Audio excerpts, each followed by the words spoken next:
irmãos, a paz do Senhor Jesus. Eu gostaria de refletir com vocês num texto do Evangelho de Lucas, no capítulo 24 e o versículo 45 até o versículo 48, que diz assim: Então abriu-lhes o entendimento para compreenderem as Escrituras, e disse-lhes: Assim está escrito, e assim convinha que o Cristo padecesse e ao terceiro dia ressuscitaste dos mortos, e em seu nome se pregasse o arrependimento e a remissão dos pecados em todas as nações, começando por Jerusalém. E dessas coisas sois vós testemunhas.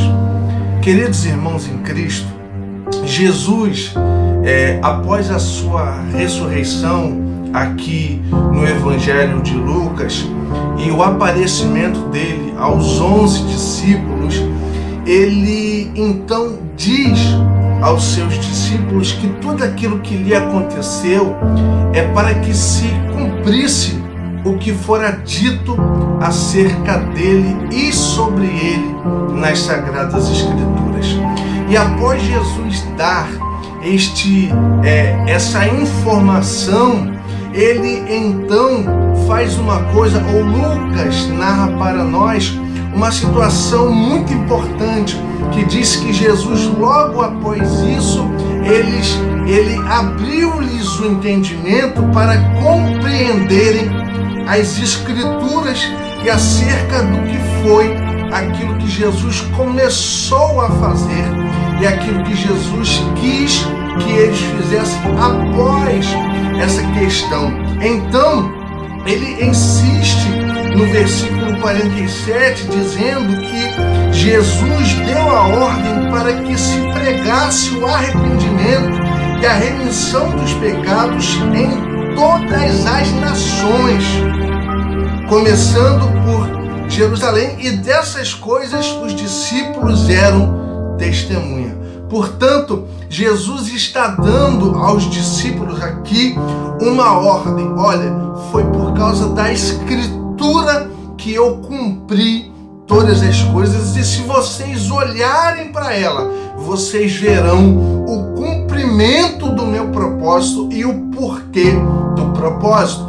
E o mandamento de Jesus aos seus discípulos é que eles fossem anunciar as nações, mas começando por Jerusalém, anunciando a remissão dos pecados e o arrependimento para que isso se concretizasse. Portanto, a gente pode trazer essa palavra ao nosso contexto brasileiro. Enquanto Igreja de Deus, nós não somos chamados por Jesus Cristo para ficar fazendo algum tipo de merchan espiritual para agradar alguém.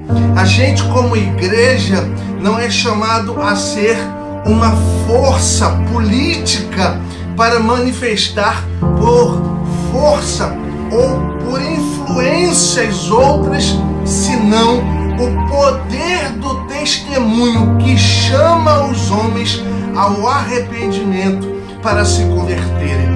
A igreja tal qual hoje, conhecida e institucionalizada no século XXI, quando ela perde o seu propósito de ser igreja, o que é isto?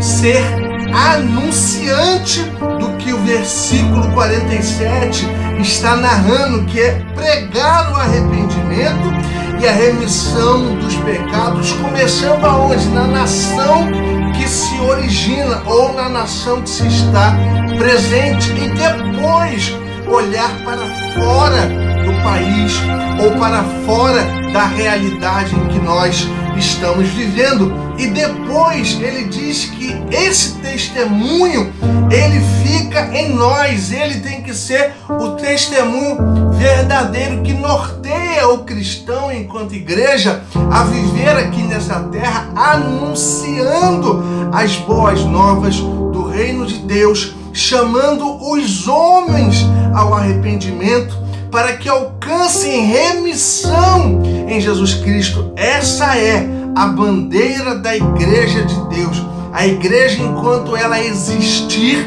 ela precisa hastear a mensagem do arrependimento, chamando os homens à consciência de que precisam de se arrependerem das suas más atitudes, se arrependerem daquilo que pratica, que não é de conformidade com a palavra de Deus, se arrependerem dos seus maus caminhos. E a força propulsora disso é a palavra de Jesus, que quer que a igreja guarde no seu testemunho essas palavras que ele próprio deu a cada um que creu, que está na pregação e que anuncia como embaixador do reino. E hoje aqui no Brasil, a igreja ela tem se perdido exatamente porque ela perdeu esse ideal.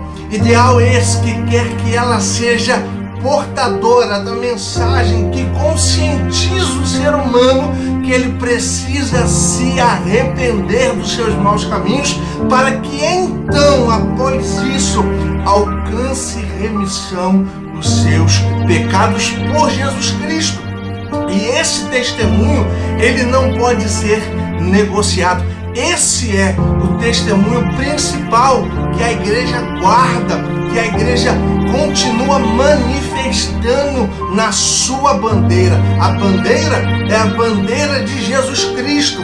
É uma bandeira que não leva em consideração quem está no poder, mas quem ele quer salvar, quem o Evangelho está chamando a se arrepender. Nesse tempo, o Império Romano dominava e era totalmente contrário às questões institucionais do povo judeu.